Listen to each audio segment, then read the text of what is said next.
chat. I'm kind of tired right now. Whoops. Let me fix this. There we go. How's everyone's day going? Mine's been alright. Just when I got home today. Bro, I don't know what the hell I did. I don't know what I did to rot this on my body. But it just told me, hey, die. Like, now. Which I didn't want to do because, well, we're streaming today. We're getting back to progress and poverty. It's been a bit, mostly just because stuff, moving, mood. But we're in a good mood today. We're just a little sleepy. Don't mind me. I don't know how long we'll go on because, by God, guys, I'd like to nap. I'd like to take a nap. Also, we have dark mode assets on again because fuck you, I want them on. I like how they look. I'll probably do normal daytime assets next time though. But for today, we glowing one more time. No fire though. I don't want to burn the book. There's only so many copies of Progress and Poverty. Most of them are unsold, but there's only so many. But yeah, let's go ahead and switch over to our reading material for the day. Link is right up above, as I've discussed last time during the Christmas stream. Excuse me. Bleh. I have Diet Pepsi again. I always have Diet Pepsi. I should add Diet Pepsi to the table. I think it's on Vtube Studios, like an item, actually. By the way, I set up this table within, like, 5 minutes, because I was like, you know, I should probably have the book in front of me. And the book should probably be not floating or on a Christmas table. Let me just switch everything around and, yeah. I won't waste too much time chatting it up. Honestly, kind of want to reduce the volume of the music. Hold on. Okay, first off, I'm gonna fix it. I need to fix it on my end. It's more distracting for me right now. I'd like to just go to advanced audio properties. Thank you, sir. Thank you. Type in a 5. And then we are good. Let me just go to volume mixer. I don't know why it's only on one of my monitors. I have to move my phone for a second. Excuse me.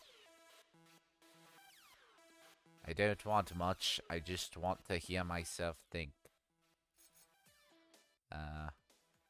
Yeah, that works too. Hope it isn't too distracting for all y'all. I should make a chiller, normal playlist for reading. One that's a lot less, guitar-y. Maybe some more ambient space music, actually. That'd be good. Or cavey music. Space cavey music. I'm not sure if I can find that. It was already hard enough to find thematic stuff for Alien Space Dragon, but we'll make do. Okay. What more? You know, let me just finish off this Diet Pepsi. Then we're good. I promise.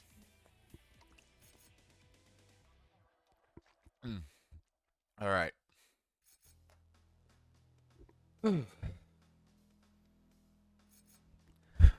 Let's get started. So last time we left off, we were discussing how wages are produced by labor, not from capital. Whatever you work for, no matter what it is, whether it be money, the crop you're working on, etc., those are your wages. The berries you pick, the wood you carve, that's all your wages at the end of the day. And next chapter we are going to confront is going to be how workers are not supported by capital, despite what old school like economic thought would have had you believe. It's like I said before on the Christmas stream, a lot of the stuff George is talking about right now, that's like accepted in mainstream economic stuff, but Back then, not so much, and it's still a very important groundwork to cover, regardless of whether or not it's widely accepted. Also, you know what I just realized? My freaking the iPhone I use for tracking is like right in front of the screen I'm trying to read. So let's just move that a little bit so I can actually know what the hell I'm reading. But yeah, if you didn't watch last stream, you probably should, or just like read up on the chapters that we did do. I say where we left off for a reason so people can maybe catch up. But if you don't want to catch up, that's perfectly fine. You'll probably just be a little more confused. But that's why I'm reading the modernized version. You know, that's probably another reason I did. Alright. So, let us begin. Chapter 4 of Book 1. Workers not supported by capital. But one doubt may linger. A farmer cannot eat a furrow, nor can a half-built loom weave clothes. John Stuart Mill asserted that people are maintained not by the produce of present labor, but of past, or as another popular text put it, many months elapse between sowing the seed and baking the bread. An assumption is made in these passages that appears self-evident, namely that labor must subsist on capital produced by prior labor. This thought runs through the entire fabric of political economy. A related proposition is regarded as equally axiomatic, that is, that population regulates itself by the funds which are to employ it, and therefore always increases or diminishes with the increase or diminution of capital. This assumption, in turn, further influences economic reasoning. Natty, hi! We just started chapter 4, so you haven't missed much. Glad to have you. I'll be your bedtime story for the night. But yeah, just talking about how workers are not supported by capital. You know, normal stuff. Just stick around, grab some popcorn. I don't have marshmallows this time. And enjoy yourself. To say people eat a breakfast... Wait, no. Skipped one. On reflection, however, we see these propositions are not self-evident. They are absurd. They require the assumption that labor cannot be exerted until the products of labor are saved. This puts the product before the producer. To say people eat breakfast before going to work is not to say they cannot go to work unless an employer provides breakfast. People do not decide to eat or fast based on whether they or not they propose to engage in productive labor. They eat because they are hungry, just like I did earlier. The proposition that present labor must be maintained by past production is true only in the sense that lunch provides the fuel for the afternoon's work, or that before you eat the rabbit, it must be caught and cooked. Clearly, this is not the sense in which the proposal is used in economic reasoning. That sense is that a stock to support workers must already exist before carrying out any effort that does not immediately yield wealth available for subsistence. Let us see if this is true. Did Robinson Crusoe, shipwrecked on an island, have to accumulate a stock of food before he began to build his canoe? Not at all. He only needed to spend part of his time getting food, and part of his time building the canoe. Suppose 100 people landed in a new country. Would they have to accumulate a season's worth of provisions before they could begin to cultivate the soil? Obviously not. What is required is that part of the group find enough fish, game, and berries to support them all, and that through mutual self-interest or common desire, those gathering food in the present are willing to exchange it with those whose efforts are directed toward the harvest in the future. When true in these cases is true in all. Producing things that cannot be used immediately does not require the previous production of wealth for maintaining workers during production. All that is necessary is within the circle of exchange, contemporaneous production of sufficient subsistence.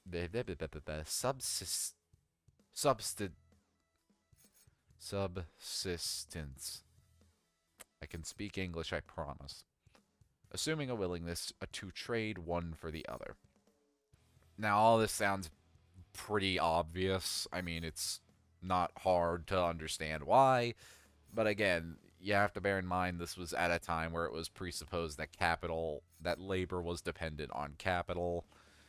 When clearly, I mean, have you been listening to me? Have you been listening to George? It doesn't make sense. Alright, so, as a matter of fact, isn't it true that under normal circumstances, consumption is supported by contemporaneous production? Imagine a wealthy idler who lives on an inheritance and does no productive work at all. Does he live on wealth accumulated in the past? On his table are fresh eggs, butter and milk, meat from the butcher, vegetables from the garden. In short, hardly anything has not recently left the hand of productive labor, except perhaps some old bottles of wine. What this man inherited and what he lives on is not actually wealth at all. It is only the power to command wealth as others produce it. His sustenance is clearly taken from productive labor going on around him. Remember, we must include transporters and distributors as well as those in the first stages of production.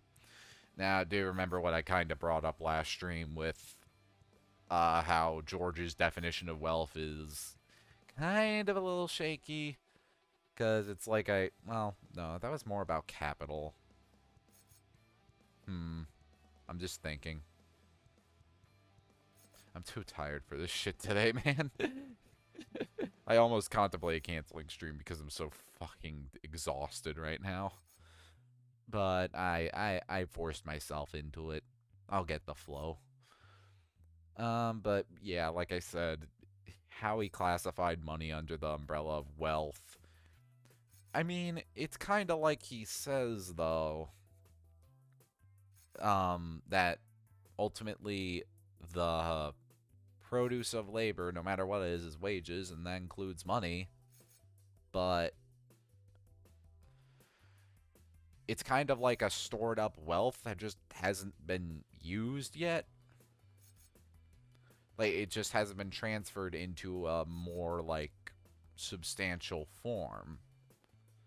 And if we are to go by George's own definition of capital, wealth exchanged for further wealth, like I said before, money, you value the money less than what you're using to buy with it. It's just, it's not entirely clear-cut, in my opinion.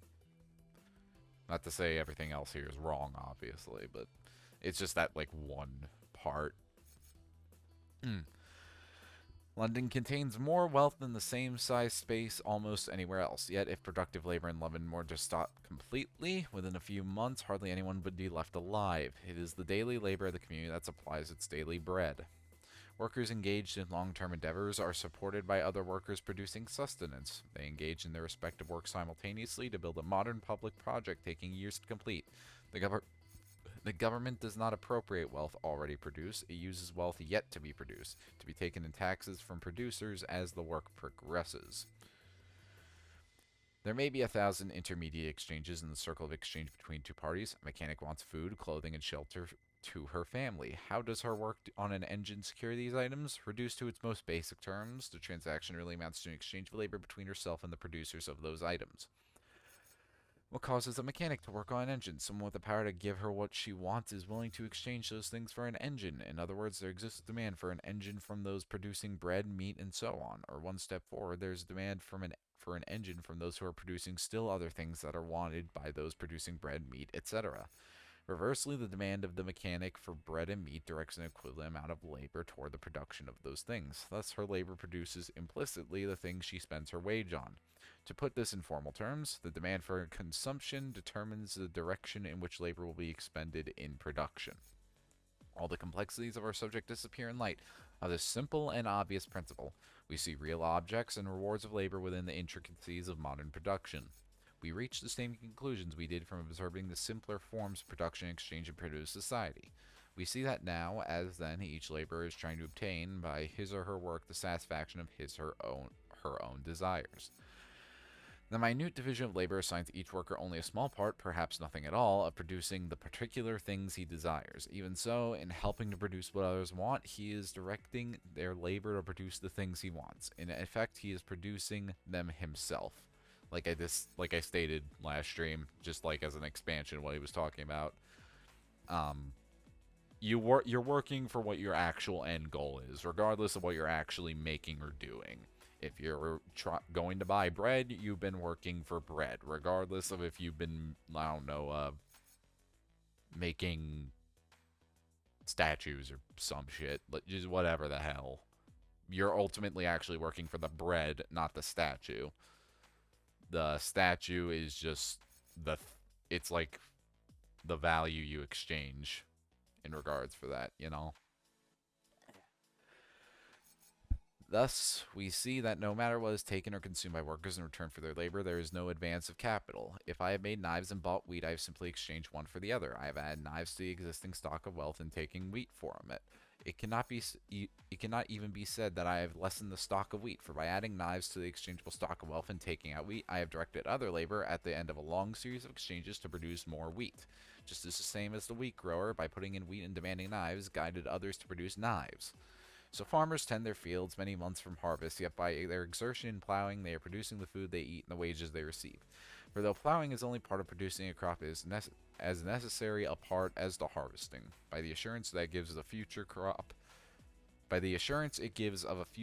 it releases other items from the general stock, which is constantly held. Then these become the subsistence and wages of the plowman. This is not merely theoretically true, it is literally and practically true.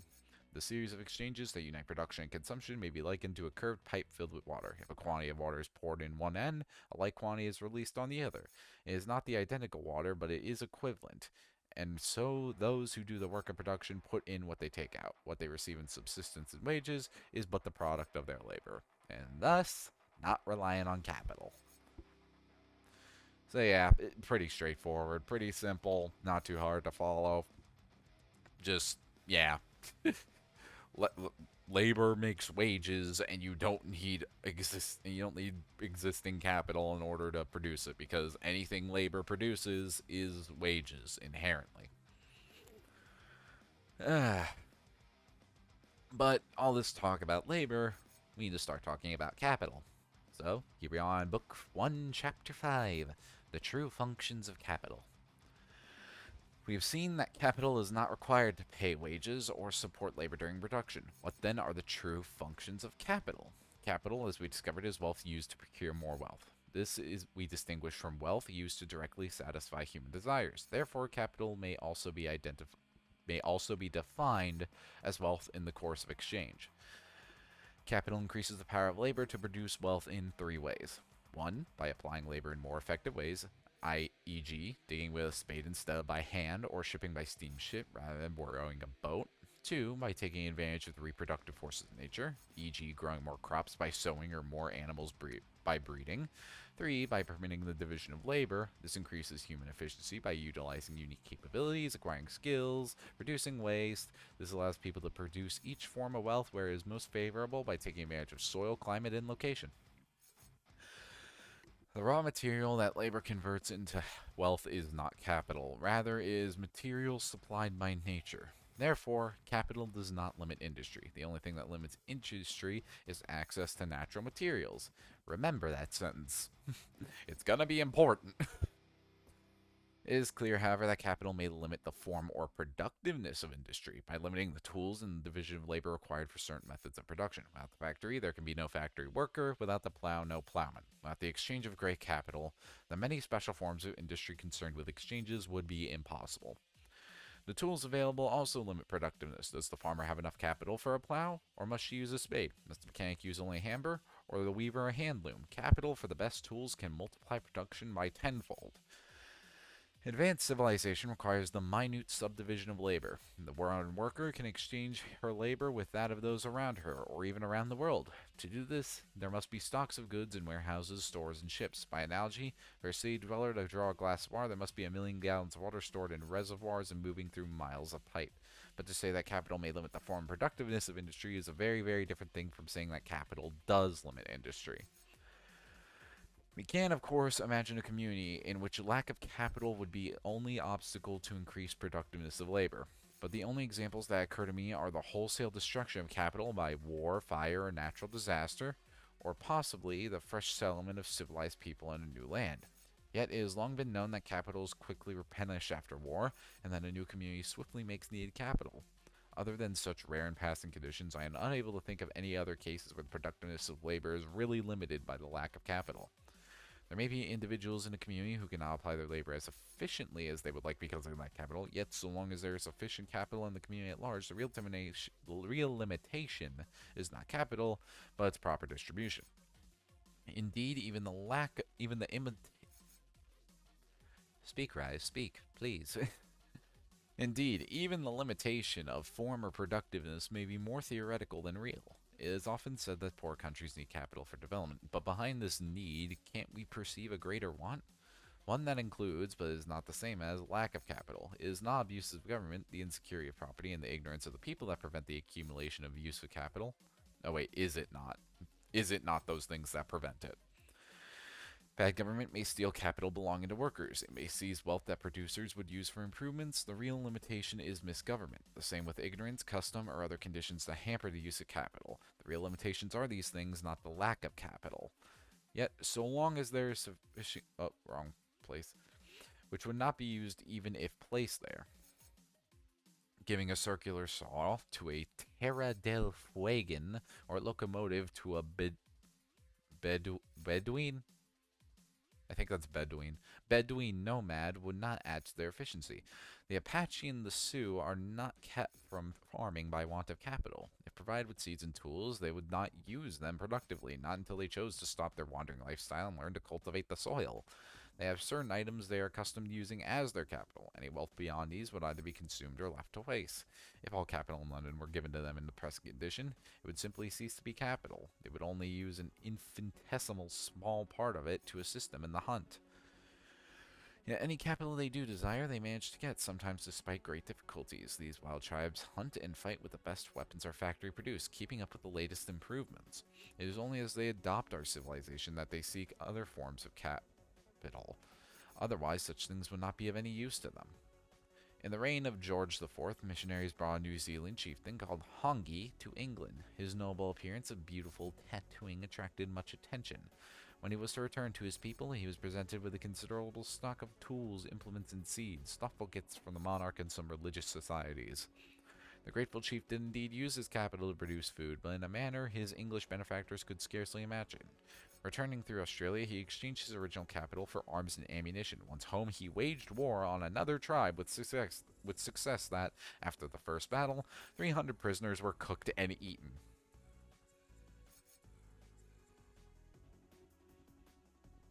Just letting that one sit there. Fun, ain't it? Anyways. Oh man, where the hell was that? There it is, cannibalism. Nowadays, Maoris have adopted European habits and stopped their warfare and cannibalism. Many of them have amassed considerable capital and put it to good use.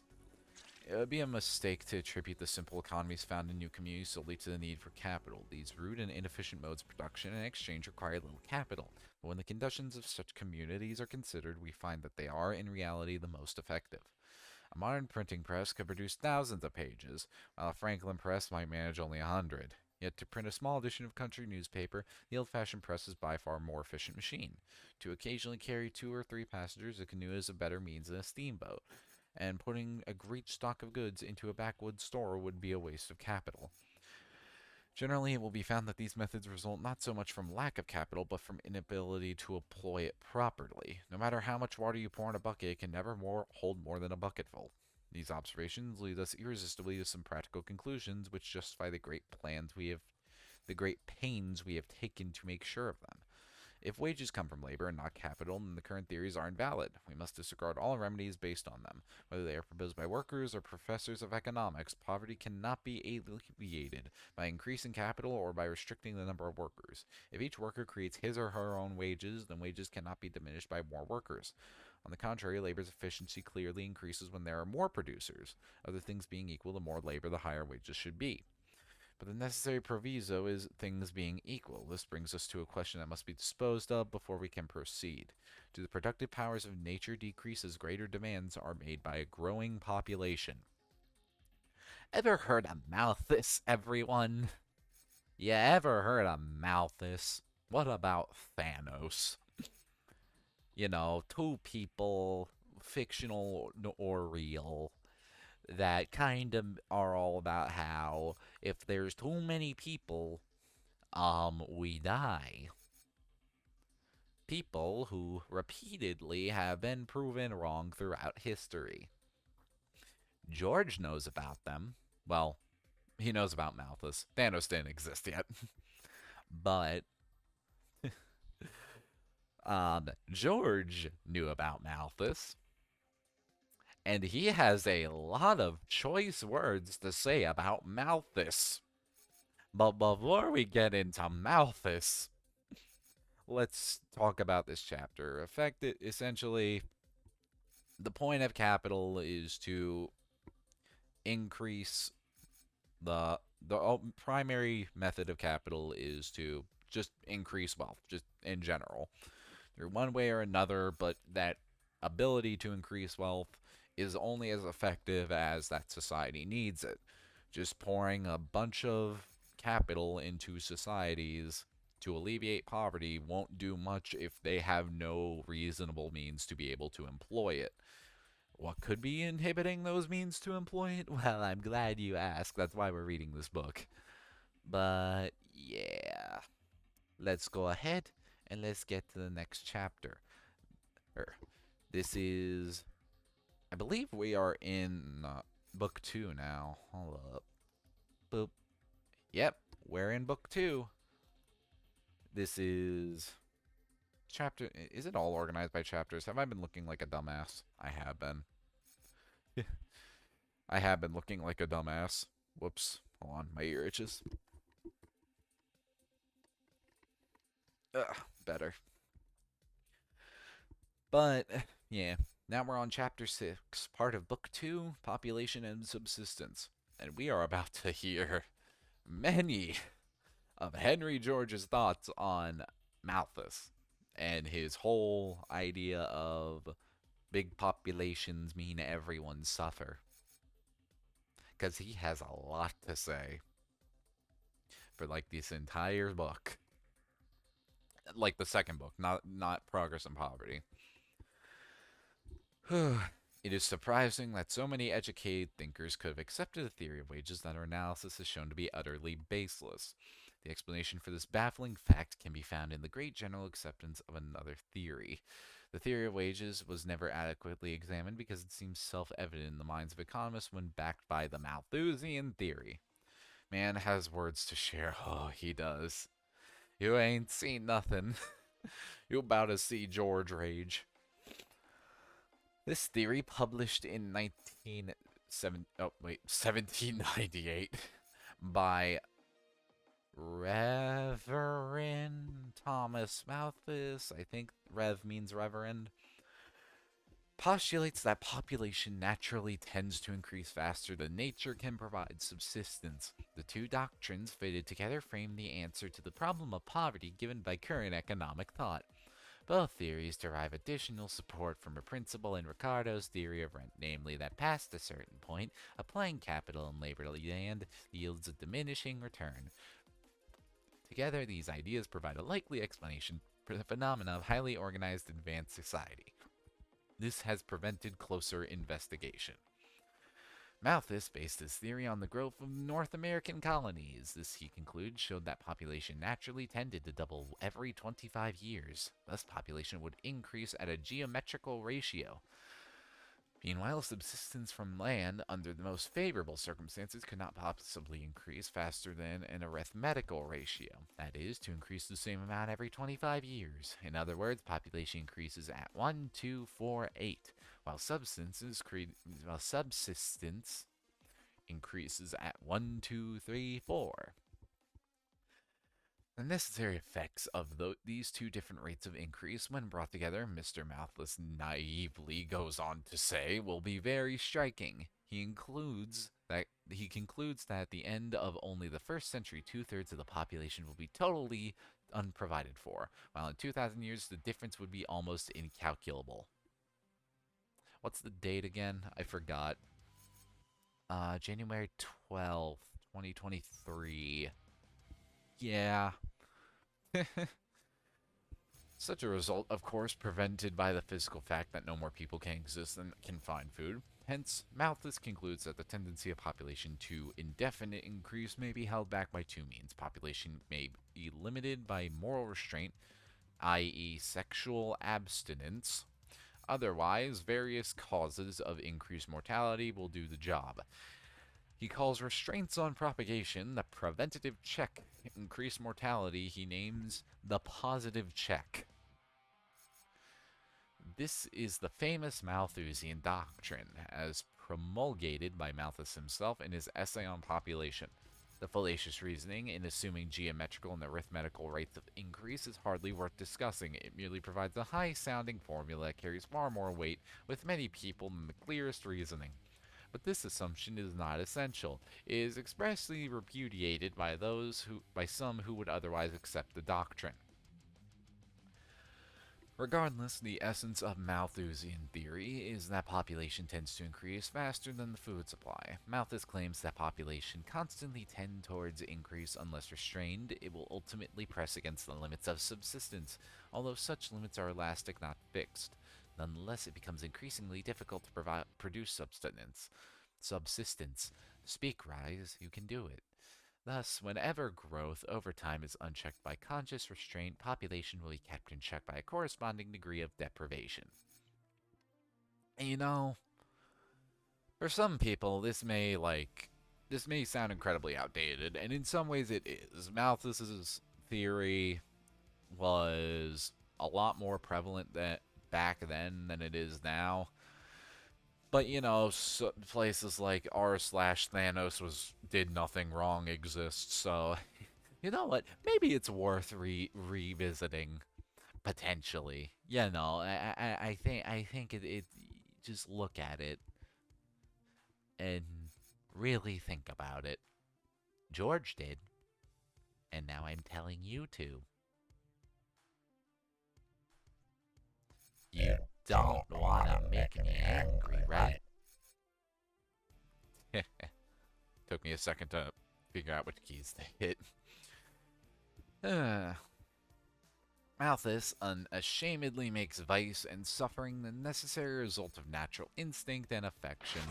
Despite being silly and offensive, as well as repugnant to our sense of harmonious nature, it has withstood the refutations and denunciations, the sarcasm, ridicule, and sentiment directed against it. It demands recognition even from those who do not believe it. Today it stands as an accepted truth, though I will show it false.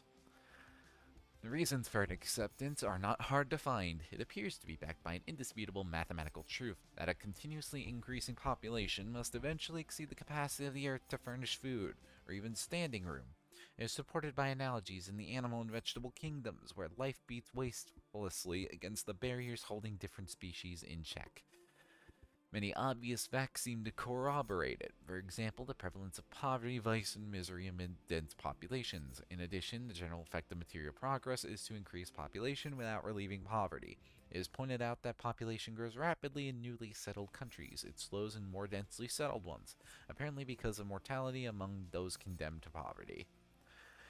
Malthusian theory furnishes a general principle to explain these facts. Moreover, it accounts for them in a way that harmonizes with the doctrine that wages are drawn from capital. And with all principles deduced from it, general wage theory says that wages fall as more workers compel a finer division of capital. Malthusian theory claims poverty arises as an increased population forces further division of subsistence. It requires little to make the two propositions as identical formally as they already are substantially. Merely identify capital with subsistence and the number of workers with population. This identification is already made in current economic writing, where the terms are often interchanged.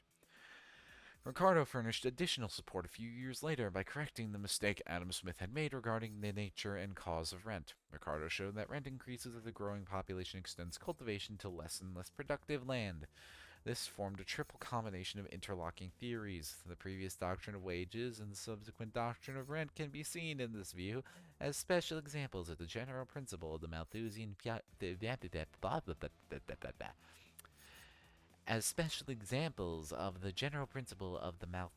theory of population. Wages fall and rents rise with increasing population. Both show the pressure of population against subsistence, right? To a factory worker, the obvious cause of low wages and lack of work appears to be too much competition, and in the squalid ghettos, what seems clearer than that there are too many people. We may also note in our present state of society, most workers appear to depend upon a separate class of capitalists for employment. Under these conditions, we may pardon the masses, who rarely bother to separate the real from the apparent. But the real reason for the triumph of the theory is that it does not threaten any vested right or antagonize any powerful interest. Malthus was eminently reassuring to the classes who wield the power of wealth and thus largely dominate thought. The French Revolution had aroused intense fear. At a time when old supports were falling away, his theory came to the rescue. It saved the special privileges by which only a few monopolized so much of this world. It proclaimed a natural cause for wanton misery. Malthus's purpose was to justify existing inequality by shifting responsibility from human institutions to the laws of the Creator. For if those things were attributed to political institutions, they would condemn every government. Instead, he provided a philosophy to shield the rich from the unpleasant image of the poor, to shelter selfishness from question by interposing inevitable necessity. I promise I can speak. Poverty, want, and starvation are not the result of greed or social maladjustment, it said. They are the inevitable result of universal laws as certain as gravity. Even if the rich were to divide their wealth among the poor, nothing would be gained. Population would increase until it again pressed the limits of subsistence, and the equality that might result would only be common misery. Thus, any reform that might interfere with the interests of any powerful class is discouraged as hopeless. Nothing can really be done, individually or socially, to reduce poverty. This theory, while exploiting the erroneous thoughts of the poor, justifies the greed of the rich and the selfishness of the powerful. Such a theory will spread quickly and strike deep roots. Recently, this theory has received new support from Darwin's theory on the origin of species. Malthusian theory seems but the application to human society of survival of the fittest. Only the struggle for existence, cruel and remorseless, has differentiated humans from monkeys and made our century succeed the Stone Age. Thus seemingly proved, linked, and buttressed.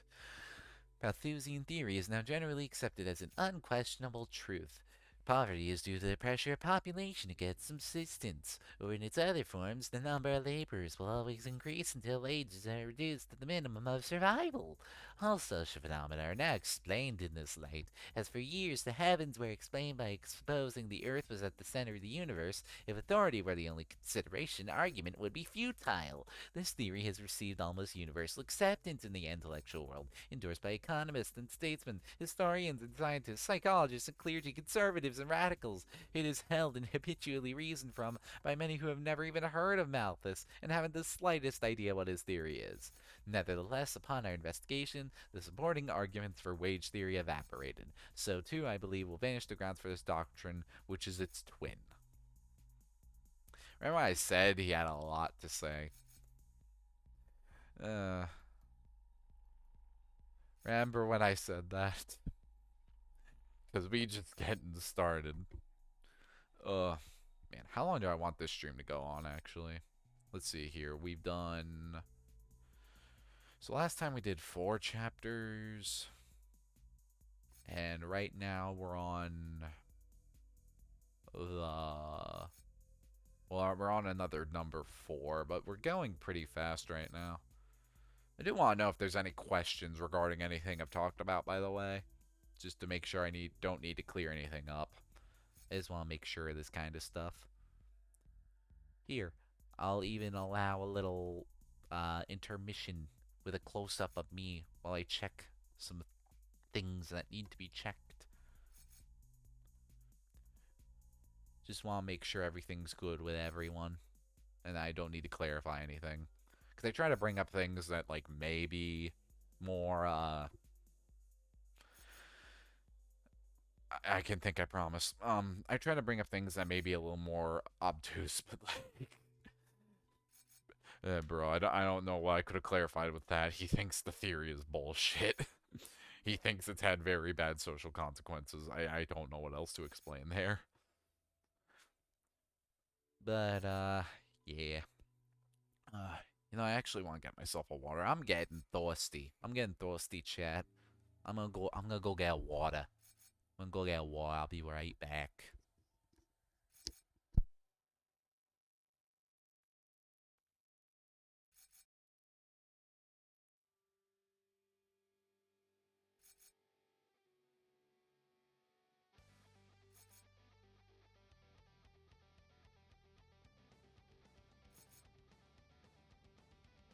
I got a water, chat.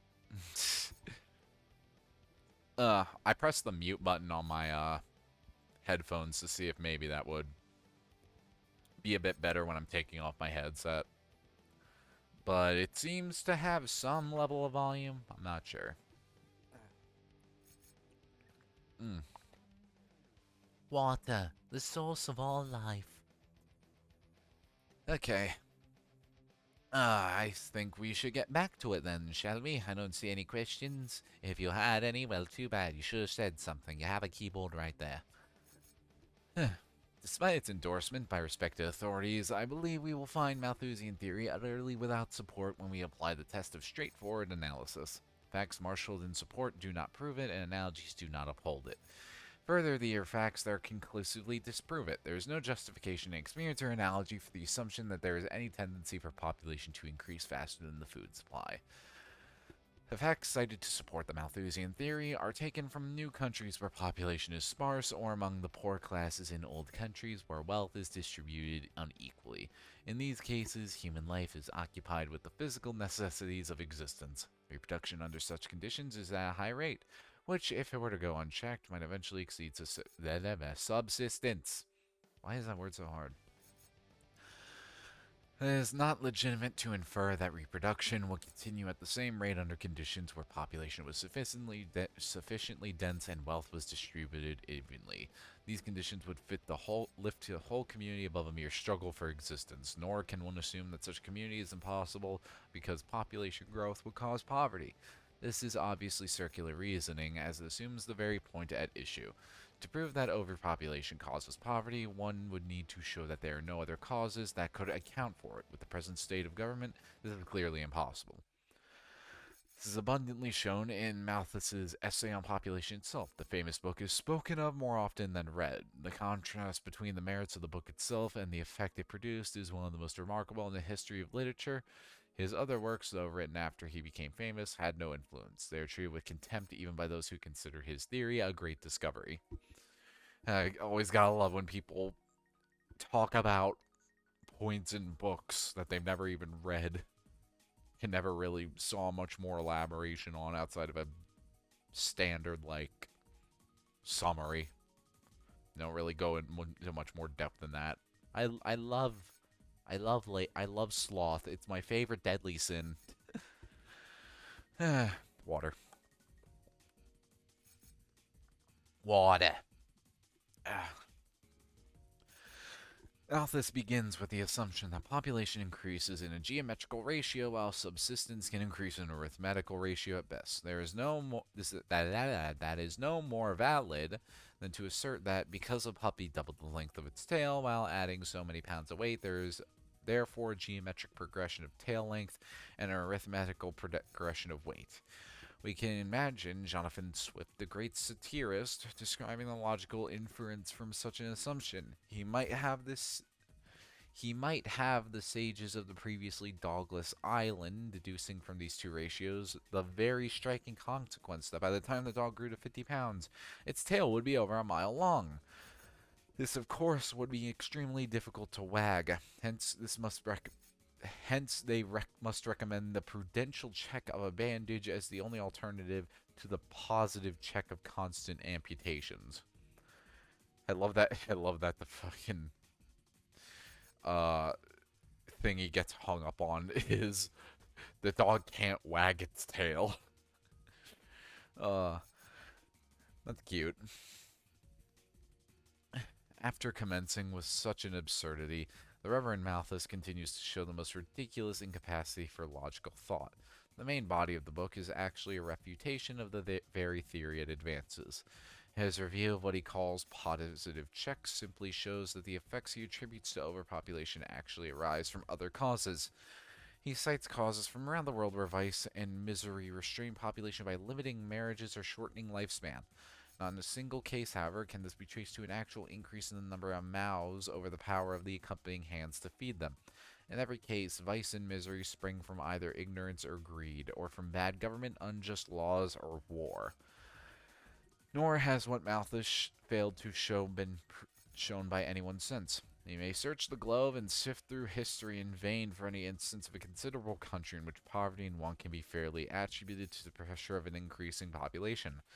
Whatever dangers may be possible in human increase, they have never yet appeared. While the time may come, it is it never yet has afflicted mankind. Mm. Historically, population has declined as often as increased. It has ebbed and flowed while its centers have changed. Regions once holding great populations are now deserted, and their cultivated fields turned to jungle. New nations have arisen and others declined. Sparse regions have become populous and dense ones needed. But as far back as we can go without merely guessing, there is nothing to show continuous increase. We are apt to lose sight of this fact as we count our increasing millions. As yet, the principle of population has not been strong enough to fully settle the world. Where the aggregate population of the Earth in 1879 is greater than any previous time, we can only guess. Compared with its capacities to support human life, the Earth as a whole is still sparsely populated. Another broad general fact is obvious. Malthus asserts that the natural tendency of population to outrun subsistence is a universal law. If so, it should be as obvious as any other natural law and is universally recognized. Why then do we find no injunction to limit population among the codes of the Jews, Egyptians, Hindus, or Chinese? Nor among any people who have had dense populations. On the contrary, the wisdom of the ages and the religions of the world have always instilled the very opposite idea. Be fruitful and multiply. Go out and breed. Give us grandchildren. If the tendency to reproduce is as strong as Malthus supposes, then how is it that family lines so often become extinct? This occurs even in families where want is unknown. In aristocracies such as England, hereditary titles and possession offer every advantage, yet the House of the Lords is kept up over the centuries only by the creation of new titles. I want water.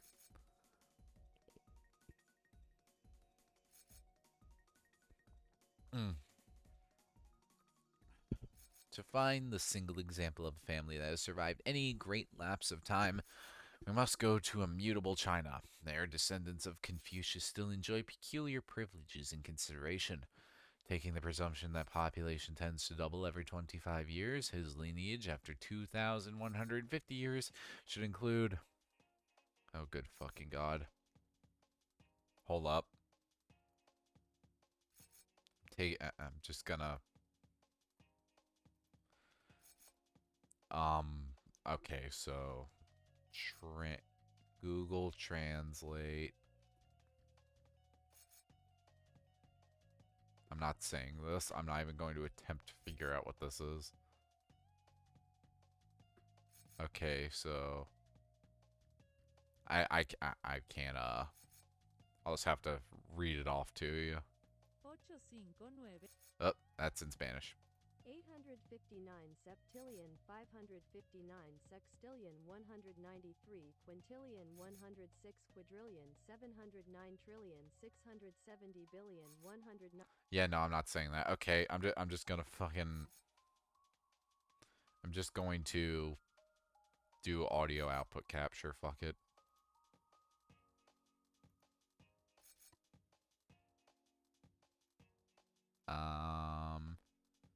Here we are. Okay. Is it there? I think it's there. Let's see.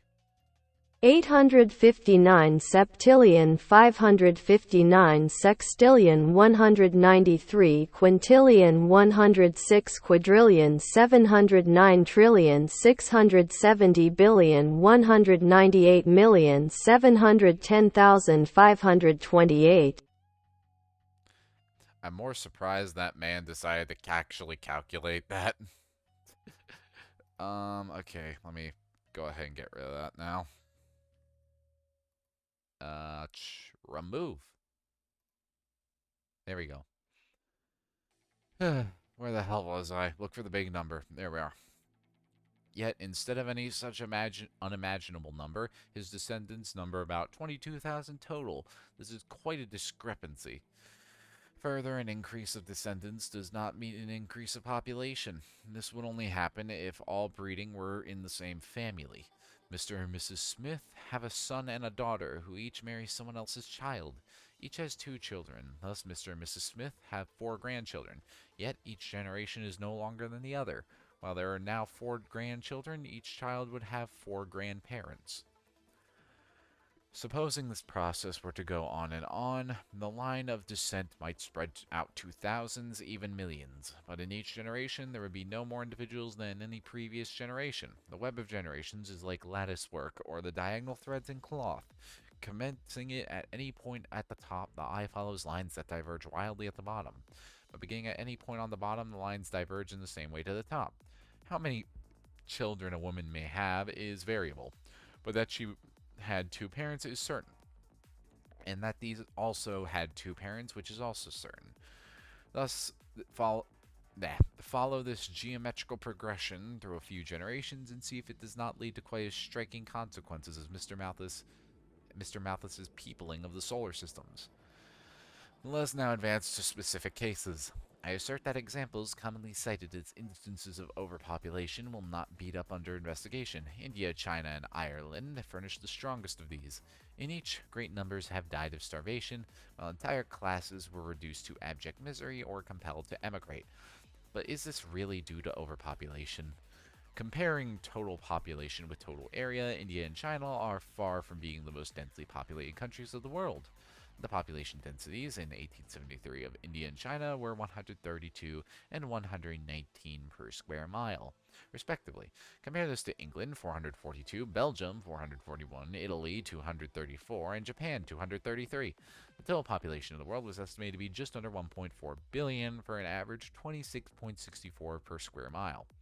Both India and China have large areas not fully used or even unused. There is no doubt that they could support a much greater population and greater comfort. Labor is crude and inefficient.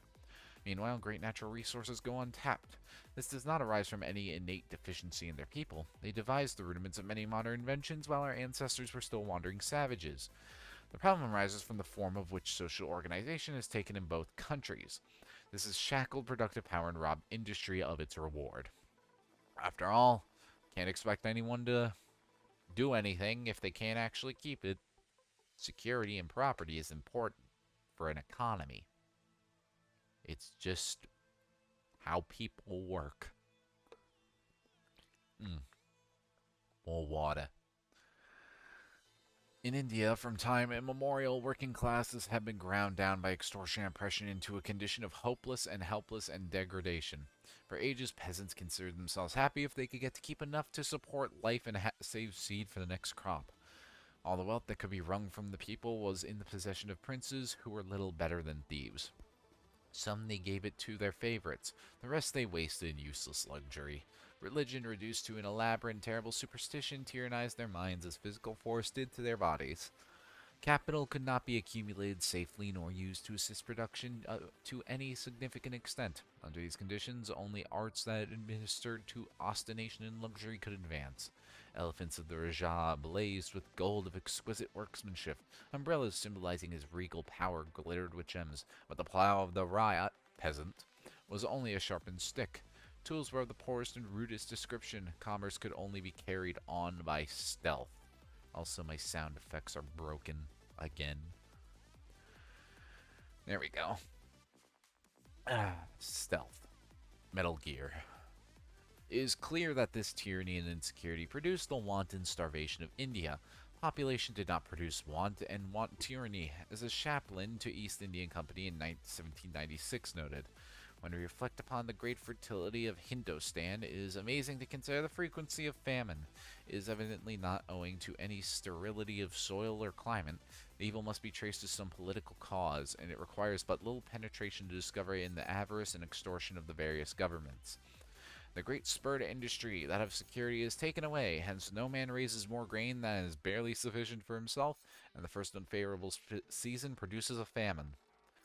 The good Reverend then goes on to describe the misery of the peasant in gloomy detail. The continuous violence produced a state under which neither commerce nor the arts could prosper, nor agriculture assume the appearance of a system.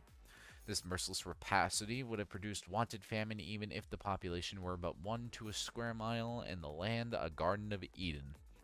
British rule replaced this with a power even worse. They had been accustomed to live under tyranny, but never tyranny like this, the British historian Macaulay, I think that's Macaulay, explained. It resembled the government of evil genii. rather than the government of human tyrants.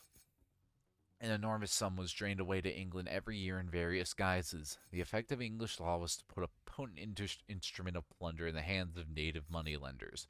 Its rigid rule were mysterious proceedings to the natives. According to Florence Nightingale, the famous humanitarian, terrible famines were caused by taxation, which took the very means of cultivation from farmers. They were reduced to actual slavery as the consequences of our own British laws. Even in famine-stricken districts, food was exported to pay taxes. I always knew the British were just evil sons of bitches. I'm sorry. I'm sorry to any British people. I know you're not that bad. All I have as an American culture-wise is a dogmatic hatred to the British. I keep harassing them with copies of the Declaration of Independence in their mailboxes. Okay. Export to pay taxes. In India now, as in times past, only the most superficial view can attribute starvation and want to the pressure of population on the ability of land to produce subsistence. Vast areas are still uncultivated, vast mineral sources untouched. If the farmers could keep some capital, industry could revive and take on more productive forms, which would undoubtedly support a much greater population. The limit of the soul to furnish subsistence certainly has not been reached. It is clear that the true cause of poverty in India has been and continues to be the greed of man, not the deficiency of nature. What is true in India is true in China. As densely populated as China is in many parts, the extreme poverty of the lower classes is not caused by overpopulation, rather is caused by factors similar to those that work in India.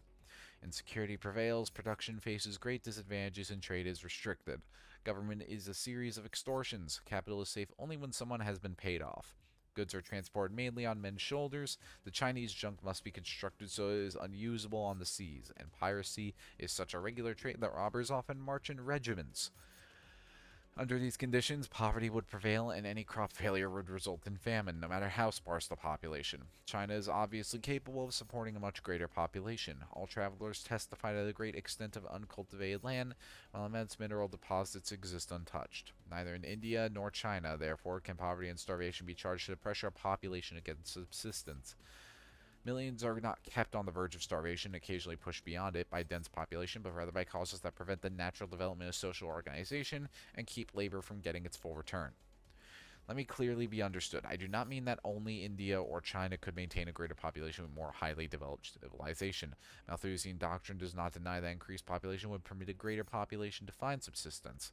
But the essence of this theory is that wherever the capacity for production, the natural tendency of population is to press beyond it, this produces that degree of vice and misery necessary to prevent further increase. So as productive power increases, population will correspondingly increase, and in a little time this will produce the same results as before. I assert that nowhere is there an example that will support this theory. Nowhere can poverty properly be attributed to population pressing against the power to procure subsistence while using the then existing degree of human knowledge. In every case, the vice and misery generally attributed to overpopulation can be traced to warfare, tyranny, and oppression. These are the true causes that deny security, which is essential to production, and prevent knowledge from being properly utilized. Later we will discover why population increase does not produce want. For now, we are only concerned with the fact that it has not yet done so elsewhere. This fact is obvious with regard to India and China. It will be obvious wherever we track the true causes of results on superficial view are often assumed to come from overpopulation. I need water.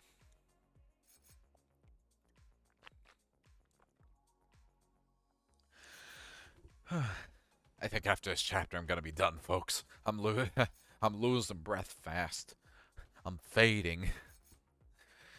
The true... Oh, wait, no, Ireland. Ireland, of all European countries, furnishes the great stock example of alleged overpopulation.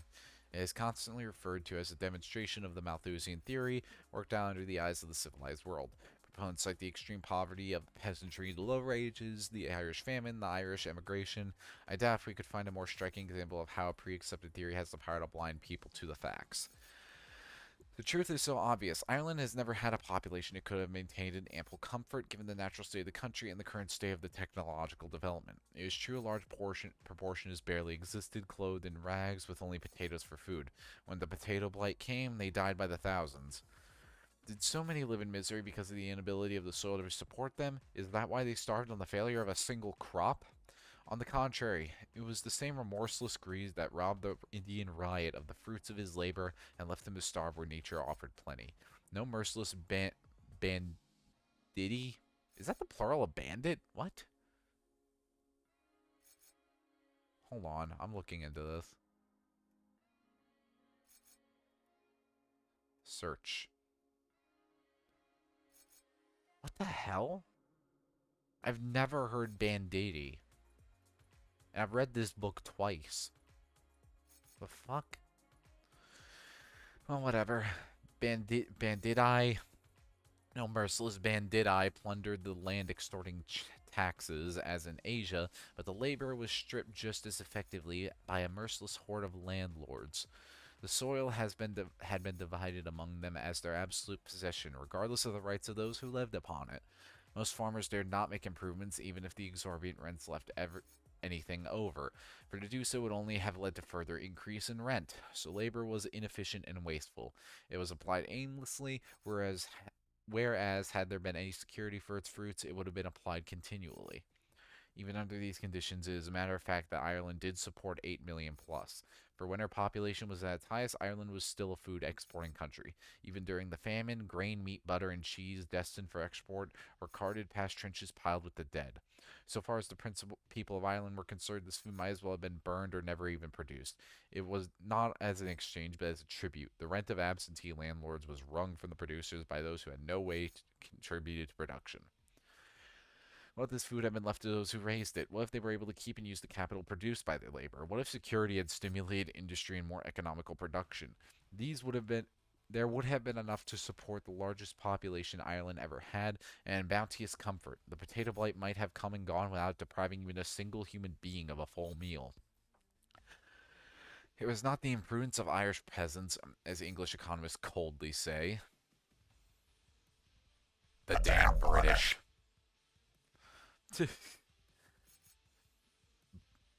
As English economists coldly say, that made the potato the staple of their food. Irish immigrants do not live upon the potato when they can get other things. Certainly in the United States, the prudence of the Irish character do have something to save something for a rainy day is remarkable. The Irish peasants lived on potatoes because rack rent stripped them of everything else.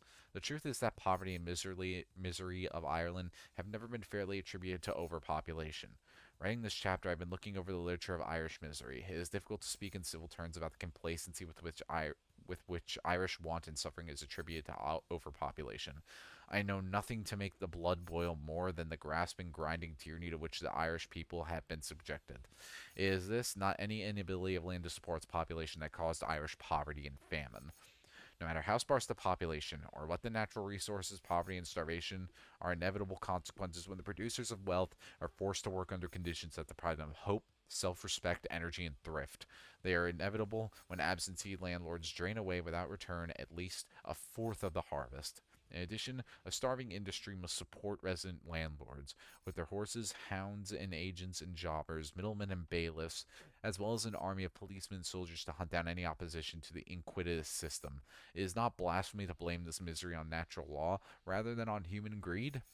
What is true in these three cases will be found true in all cases. If we examine the fact, as far as our knowledge goes, we may safely say that there has never been a case in which the pressure of population against subsistence has caused poverty, or even a decrease in production of food per person. Overpopulation is no more the cause of famines of India, China, and Ireland than it is the famines of sparsely populated Brazil.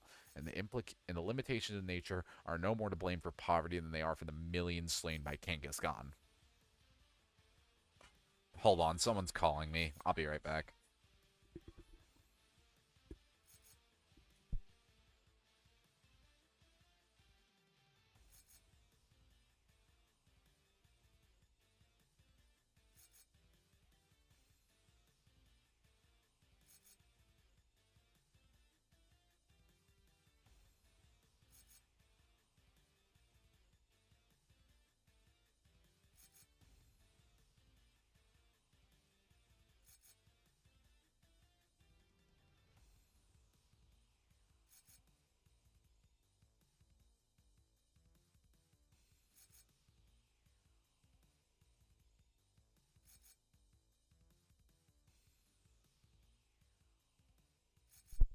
Sorry about that.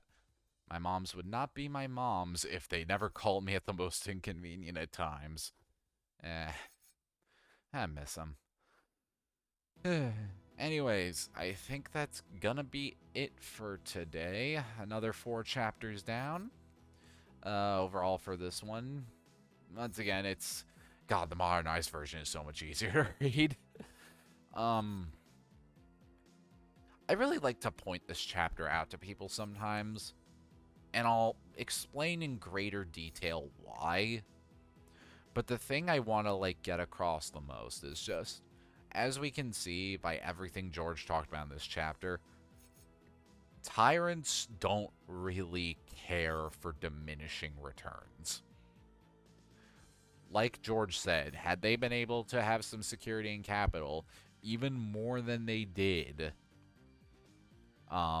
even just a little more, to a point where the British and all that were still getting, like, a sizable chunk, but, you know, Irish people could, you know, live and produce more. They didn't care.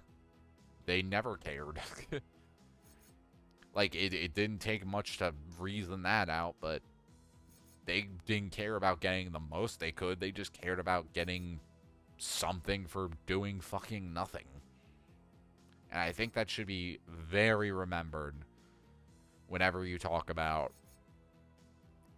anything in regards to saying, oh, well, they won't do this because they want to be able to get the most. They don't care about getting the most. They just care about how they get it. And that's by doing nothing. I think I just failed incredibly at being unbiased there. Fuck. Like, it just hit me after the fact. Whoops. Yeah, I really need to do better at that. No, it's only my second stream. I'll live. But, yeah, that's gonna be it for today. Let's see here. Go ahead and get back to chatting. I think Natty might have fallen asleep. It would not surprise me. She literally said she fell asleep to me reading this last time. She said it was pleasant, so not like I was really opposed. Oh, my back. Jesus Christ. Ugh. Anyways, let's go ahead and see who we could raid.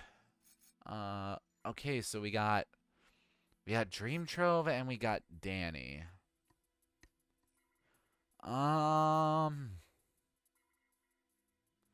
I've rated Dream Trove a lot. Is Danny... Yeah, he's still in the middle of his stream. He's playing Potionomics. I've heard good things about that game, actually. I'm kind of curious about it. Actually, yeah, we're going to raid Danny because he's playing Potionomics. We just got done talking about, like, economics and shit. We should totally do that. Yeah. Let's go ahead and do that. I'm down. This'll be funny. Is there any way to... Just want to open up his channel for myself. Go ahead and get that raid started. Hope y'all enjoy him. He's a funny little gnome.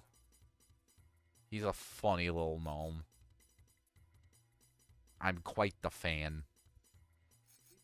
Harass him to play Garfield Kart for me. That's the important part. I need you to do that. Every time I raid Danny, y'all need to harass him about Garfield.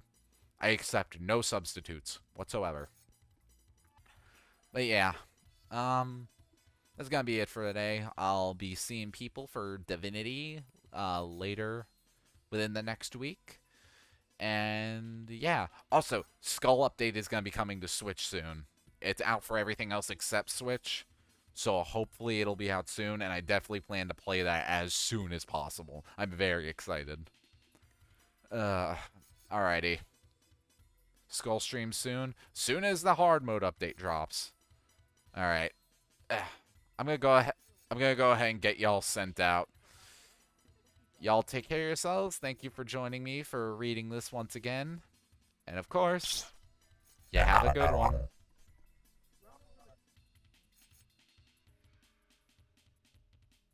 Making sure the raid went through.